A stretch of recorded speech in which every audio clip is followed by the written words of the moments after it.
napapanahong issue sa larangan ng politika, showbiz, tatalakayin, himayin, re-reaksyonan ng Che Guevara TV. Che Guevara TV nga po pala, isang reactor ng mga viral issue na nagaganap dito sa Pilipinas.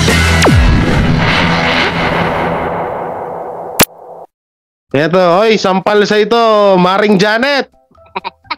Oh, ito Maring Janet, panoorin mo. Hayop na Janet na to. Si Maring Janet, si Coach Pink Baby Janet.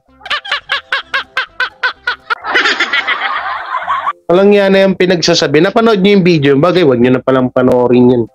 Wag niyo na panoorin yun si ano. Oh, mawawalan lang kayo ng gana doon, no? Pero yung ang sabi ni Maring Janet, alam mo yung sinabi ni Tatay Digong about kay Senior Marcos, kay Ferdinand Marcos, no? Sabi niya, maling-mali. Ano to? Anong tawag niya kay Tatay Digong? Si Digong. Sabi niya, si Digong, maling-mali yung pinagsasabi mo. Ito, may pinakita siya. Kung tayo na, pinakita galing Rappler. Kung tayo na. Okay na sana na may pinakita ka tapos galing Rappler naman. Sa kanyang mga pahayag sa liwasang Bonifacio nitong Martes, may mga binitawan si dating Pangulong Rodrigo Duterte tungkol sa charter change. Ang una talang gumalaw nito, iba-iba niya, si Marcos. Maniwala ka hindi. Totoo naman na kinalikot ni Marcos Sr. ang konstitusyon at gumawa pa ng bago. Oh, totoo naman pala Ibig sabihin, malito si sino ba tong reporter na to? Hindi ko kasi kilala tong mga reporter na to mga Yudiponggol na to Sino ba to? Nakalimutan ko. Si Chua ba to? Si Chua. Oh, ayan yung sinasabi mo, Maring Janet. Walang ginawang ganito si Ferdinand Marcos. Tayo na mo, yung hirap sa'yo Puro ko kauda dyan sa vlog mo Tapos kukuha ka pa ng idea sa Rappler. Rappler number 1 na enemy ng mga Marcos at Duterte yan Tapos niya nga kumukuha ng idea. Sabi niya, kita mo, tignan nyo, maling-mali si Digong. Mga ganun-ganun pa, hungag yung malaki niyang ilong Si Ed Lingaw, akala ko si Ed Kaluwag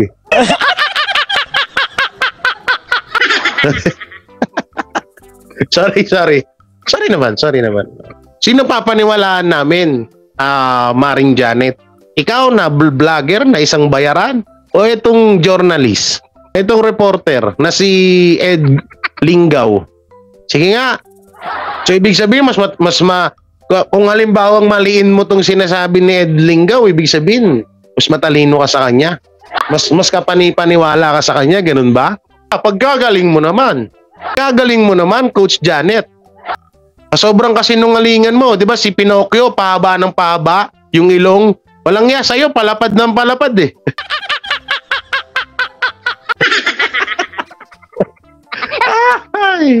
Si Pinocchio pag nagsisinungaling. Pinocchio ba? Oo, tama. Pahaba ng pahaba yung ilong. Pag si Maring Janet, palapad ng palapad Pulakda Ay, Mare, bago-bago ka na. Uy, 2024 ka na. 2024 ka na. Mukha ka pa rin pera. Type na to. Ibig sabihin, mali pala to si Ed Lingaw. Tuloy natin. Pero hindi siya ang unang nagamenda ng saligang batas. Ang isa sa mga pinakaunang pag-amenda ng konstitusyon bago pa mag-World War II, ang 1935 Constitution, binuo ng isang Constitutional Convention, sinertify ng US President at niratify ng mga Pilipino noong May 1935. Pero ang original na bersyon nito ay unicameral. Ibig pong sabihin, walang Senado o Kongreso, isang lehislatura lamang. At ang Pangulo at Pangalawang Pangulo merong 6-year term at walang re-election. Ngayon, taong 1940, inamyendahan. Ito po yung pilit na isinusulong ni Tatay Digong na pilit naman din na kinukontra ng gobyerno. Kasi nga gustong gayahin ni Pangulong Bongbong Marcos yung ginawa ng kanyang ama na umabot po ng halos 20 years, no?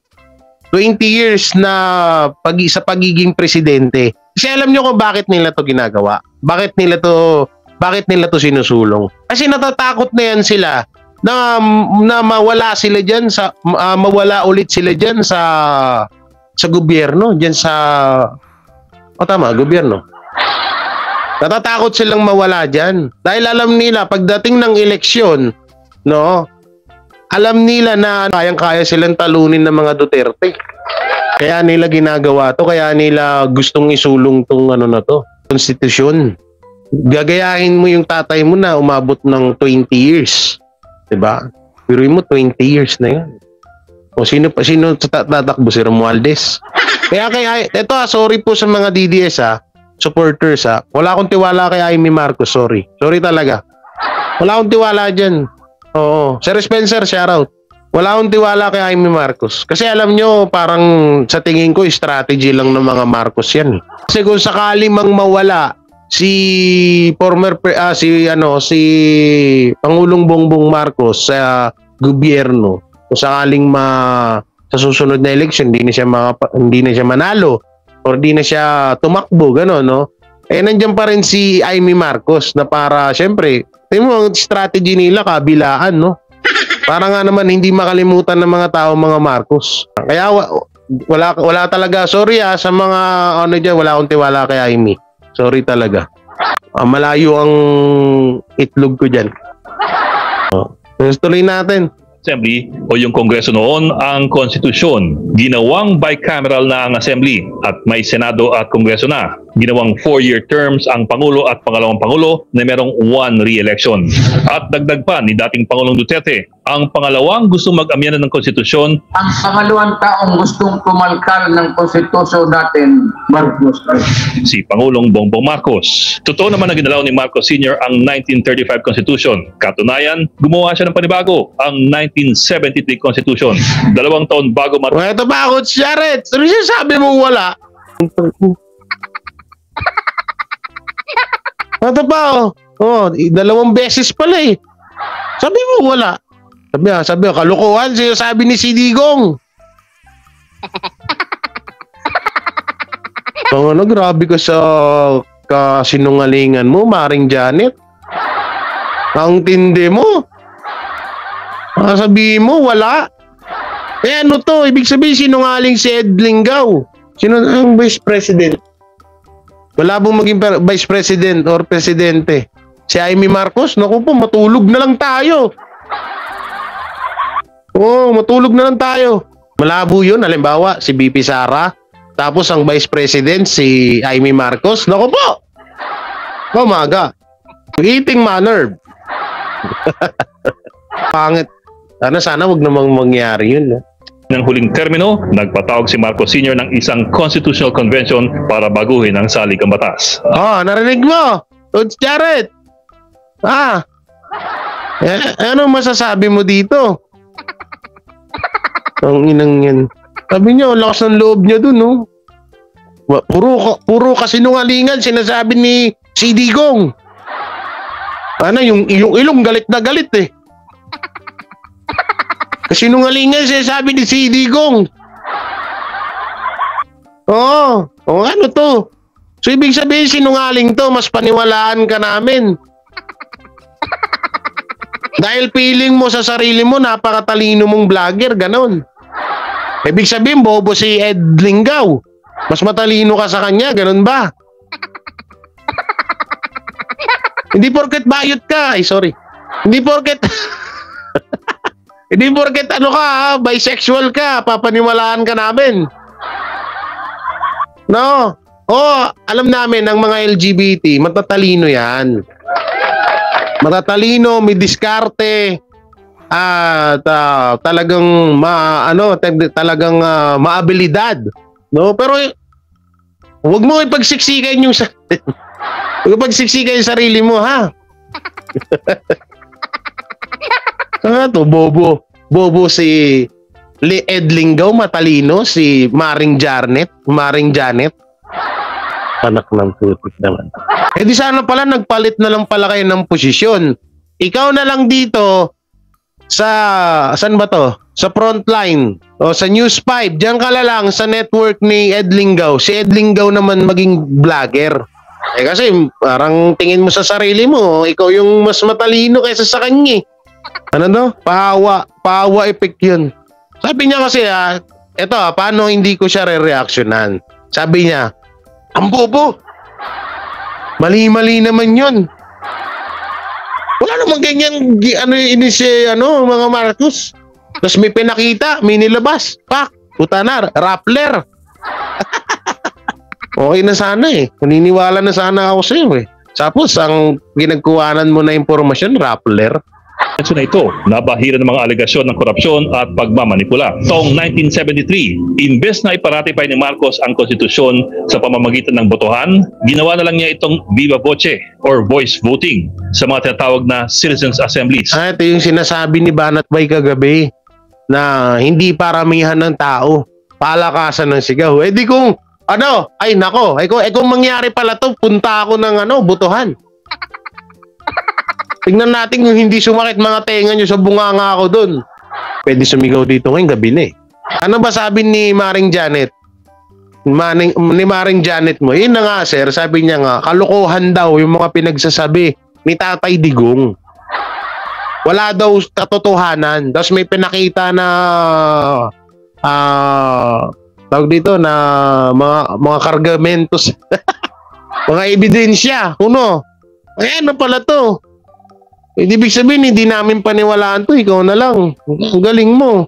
Mas malakas na boses, siya ang panalo. At ito raw po ang resulta ng voice voting. 14.9 million for the new constitution at 743,000 against. Pero kung paano ginawa ang bilangan, gayong boses lamang ang ginamit, hindi po malinaw. At mula noon, mga 5 o 6 na beses inamyendahan ang 1973 Constitution.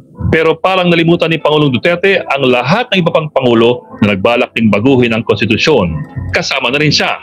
Noon palang panahon ni dating Pangulong Fidel Ramos, maugong na ang tulak para amyenda ng konstitusyon at bigyan ng isa pang termino si FBR. Dito unang lumantad ang grupong pirma at ang panukala para sa People's Initiative. Pero binaril ito ng Korte Suprema taong 1997 dahil kulang pa ng enabling law para sa People's Initiative. Panahon naman ni Pangulong Estrada, tinawag ito ni ERAP na Constitutional Correction for Development. Bumuo si ERAP ng isang komisyon para magtulak ng pagtanggal sa mga nationalist provisions sa konstitusyon. Yun lang, napatasik si ERAP matapos ang 2 taon. Panahon naman ni Pangulong Gloria Arroyo, Constituent Assembly naman ang pinag-usapan sa tulong ni Speaker Jose de Venecia, pero hindi rin ito lumusot sa Korte Suprema. At unang taon pa lamang ni dating Pangulong Duterte, bumuo na agad siya ng komisyon para amyendan ang konstitusyon at gawing federal ang form of government ng Pilipinas. Malayo rin ang naabot ng talakayan noong panahon ni Pangulong Duterte. Pero sa huli, binaril din ito ng kanyang mga economic managers. Pero patuloy ang pag-ikot ng mundo. At ngayon, ang dating Pangulong Rodrigo Duterte ay tila isa sa mga nangunguna sa pagbabantay sa 1987 Constitution. Diba? Ito na lang eh. Kung talagang sakim si Tatay Digong, yung mga Duterte, kung talagang sakim sa pwesto yan sa gobyerno, hindi niya na dapat kinukontra yung mga ganyan. Diba? Kaso hindi naman sila katulad ng iba. Ibang mga ibang mga tawag dito, mga politiko diyan na gustong i-extend ng termino para sila ang maghari. Kaya nga tama yung kanta ni Jimmy Bondoc na magkaroon tayo ng kalayaan. Coach? Ba't niya tawag na coach to? Ba't pala Maring Janet, ano na? Ang hirap sa inyo. Oo, malaki lang maraming nanonood sa inyo. Totoo. Hindi naman kami nakikipagpaligsahan doon. Pero kung talagang sa katotohanan lang, tingnan nyo. Supalpal ka rito, reaksyonan mo kaya to? Ay, hindi niya re-reaksyonan to kasi binanatan siya nito ni Ed Lingaw dati. Tandaan nyo ba yon? Binanatan siya ni Ed Lingaw dati. Yung, ano ba yun? Tawag doon, PAC ba yun? PACs. Hindi ko masyadong basta binanatan siya eh. Mga pa-fake news na vlogger daw. O, di ba? Hindi lang kami nagsasabi. Pati ang si Ed Lingaw, ang News 5 News Explained. Frontline Pilipinas nagsasabi din. Gusto niyo ba mapanood 'yon? Yung binalita si Coach, wag na nga. Kaya yun na nga.